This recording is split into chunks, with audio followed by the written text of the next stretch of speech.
5 আগস্টের পরে আপনি জানেন বেশ কিছু ফ্যাক্টরি বন্ধ হয়ে গেছে বিভিন্ন কারণগুলো আপনারা জানেন। ব্যাকস্ক্রিপের মতো বড় ফ্যাক্টরি, নাসার মতো বড় ফ্যাক্টরি প্রায় 170 থেকে 200টা ফ্যাক্টরির মতো বন্ধ হওয়ার পথে বা বন্ধ হয়ে গেছে।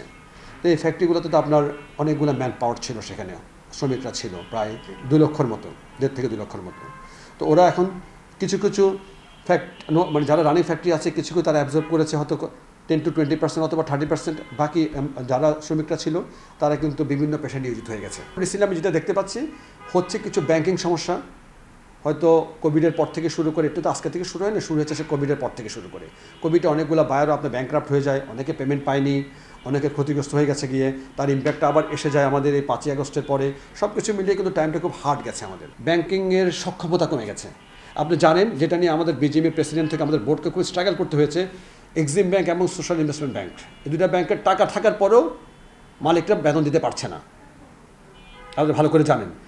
এটা নিয়ে খুবই গভর্নর মহোদয়ের সাথে আমাদের অনেকবার বসা হয়েছে এবং এখানে আমাদেরকে পরবর্তীতে বিজিএমইর আমাদের প্রেসিডেন্ট এবং একটা টিম গিয়ে আপনি 856 কোটি টাকার মতো ছাড় করেছে 2 মাসের জন্য। এভাবে তো জোর করে আসলে হয় না, এখানে একটা নীতি সহায়তা দরকার। কীভাবে আসলে যে মালিকগুলো ভালো, যে ফ্যাক্টরিগুলো ভালো, ব্যাংকের কারণে কাজ করতে পারছে না, সোশ্যাল ইনভেস্টমেন্ট ব্যাংকে কিন্তু সেম সিচুয়েশন।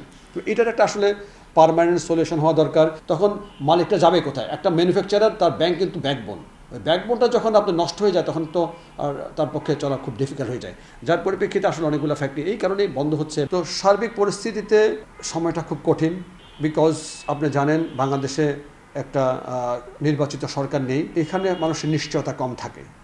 আপনি যতই ভালো থাকেন না কেন, ভালো বোঝাতে চেষ্টা করি না কেন, কিন্তু বিশ্ব জানে যে এখানে কোনো স্থিতিশীল সরকার নেই, যে কোনো টাইমে পরিবর্তন হতে পারে, যার পরিপ্রেক্ষিতে তেমন কোনো ইনভেস্টমেন্ট আসছে না বিজনেসটাকে বাড়ানোর জন্য। বেসিক্যালি নির্বাচনটা খুবই জরুরি, নীতি নৈতিকতার একটু পরিবর্তন দেখতে পাচ্ছি। আমরা তো ওপেন বলেছি যে এনবিআর মানি টাকা পয়সা, এনবিআর মানি আন্ডারহ্যান্ড, যেটা আমাদেরকে জেনুইন ভ্যালু যদি হয় কাস্টমসে 1 লাখ টাকা, ওখানে আমাদেরকে ঘুষ দিতে হয় আরও তার চেয়ে বেশি। এইগুলার পেপার পত্রিকায় মিডিয়া আপনি আসার পরে এখন আমাদের কাছে মনে হচ্ছে অনেকটা চেঞ্জ, এবং আমার মনে হয় এটা পজিটিভ দিকে যাচ্ছে। ইয়ানের ক্ষেত্রে যে আমরা বন্ধ করলাম 2023-24 এবং 24-25 আমাদের কী এসে দাঁড়ালো, আমরা একটা ডাটা পেলাম এখানে, আমাদের 23-24 ছিল -4, আর হোয়ারেস 24-25 এর 12% গ্রোথ ওখান থেকে আমাদের ইয়ান আসছে।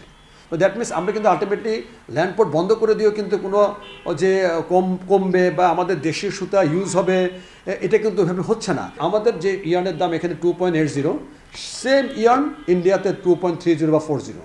আমি ইনস্ট্যান্ট কিন্তু 40 সেন্ট সেভ করে ফেলতে পারছি।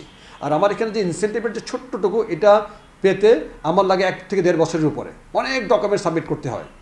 তো সুতরাং আমি যে একজন ম্যানুফ্যাকচারার, আমার চিন্তা করবো how can I save my money, how can I then reduce my cost in অপারেটিংয়ে। এবং অনেক ক্ষেত্রে বিভিন্ন আমাদের কাস্টমারদের নমিনেশন থাকে যে ইন্ডিয়ার ওখান থেকে ফ্যাব্রিক আনতে হবে, ওখান থেকে ইয়ান নিয়ে আসতে হবে। ওই ক্ষেত্রে আগে যেখানে আমার লিড টাইম থাকবে 7 থেকে 10 দিন, এখন লিড টাইম লেগে যাচ্ছে আমার 20 থেকে 25 দিন। এর মধ্যে যেটা হয়েছে আপনার 12% যে আমাদের ইনক্রিজটা হলো, ইনক্রিজটা কিন্তু আসছে কিন্তু পোর্ট দিয়ে আসছে, সি পোর্ট দিয়ে আসছে। আপনি জানেন সি পোর্টের অবস্থা আমাদের কী, কনজেকশনের শেষ নাই সেখানে। সুতরাং এই 12% যখন ওখানে গেল, আরও আমাদের শিপমেন্টটা আমাদের ডিলে হয়ে যাচ্ছে মাল খালাস করতে। তো এবং এখানে আবার ট্রান্সপোর্টেশন কস্ট একটা আছে। ট্রান্সপোর্টেশন কস্ট হয়তো আজকে আপনার রোদ 25,000 টাকা, কালকে বৃষ্টি হয়ে গেল 40,000 টাকা, আর ঈদ আসলে তো সে 1 লক্ষ টাকা এসে দাঁড়ায়। যারা ছোটো ছোটো মালিক যারা, তাদের জন্য আসলে এটা খুবই সাস্টেনেবল হচ্ছে না। তো এই পরিপ্রেক্ষিতে আমি আমাদের যিনি চেয়ারম্যান মহোদয় ছিলেন, যিনি প্রেসিডেন্ট করলেন, ওনাকে বোঝাতে সক্ষম হয়েছি যে আসলে আমাদের ল্যান্ডপোর্টটা ওপেন করা খুবই প্রয়োজন। উনি তখন বললেন তাহলে আপনারা যে মিস ডিক্লারেশনে যদি ইয়ানগুলো আসে বা কোনো কিছু আসে, সেটা আপনি কীভাবে কন্ট্রোল করবেন। তখন আমরা বললাম যে একটা কাজ করেন, চিটাকে আমরা কীভাবে কন্ট্রোল করছি। আমরা যদি স্ক্যানার মেশিন কিনতে হয়, একটা স্ক্যানার মেশিন নেন, এখানে বিজিএমইতে লোক থাকবে, বিটিএমই থেকে লোক থাকবে, কাস্টমস থেকে লোক থাকবে, সেম ওয়েতে আমরা হ্যান্ডেলটা করি, হয়তো একটু সময় নেন। তখন উনি সম্ভবত বললেন যে এটা তো আর আমি বললে হবে না, এখানে G2G একটা আপনার নেগোসিয়েশনের ব্যাপার হতে হবে। তো সেটা আমি আমাদের প্রেসিডেন্ট মহোদয়কে আমরা অবগত করলাম। সম্ভবত এটা নিয়ে কাজ চলছে, খুব স্ট্রংলি কাজ চলছে। এটা আমার মনে হয় অল্প সময়ের মধ্যে সমাধান হবে। এটা আগামী 3 মাসের মধ্যে এটা একটা হয়তো আপনার রেজাল্ট পাবেন। এটা নিষেধাজ্ঞা হয়তো ওঠার সম্ভাবনাই বেশি, যেহেতু আমরা তো কোনো লাভবান হচ্ছি না।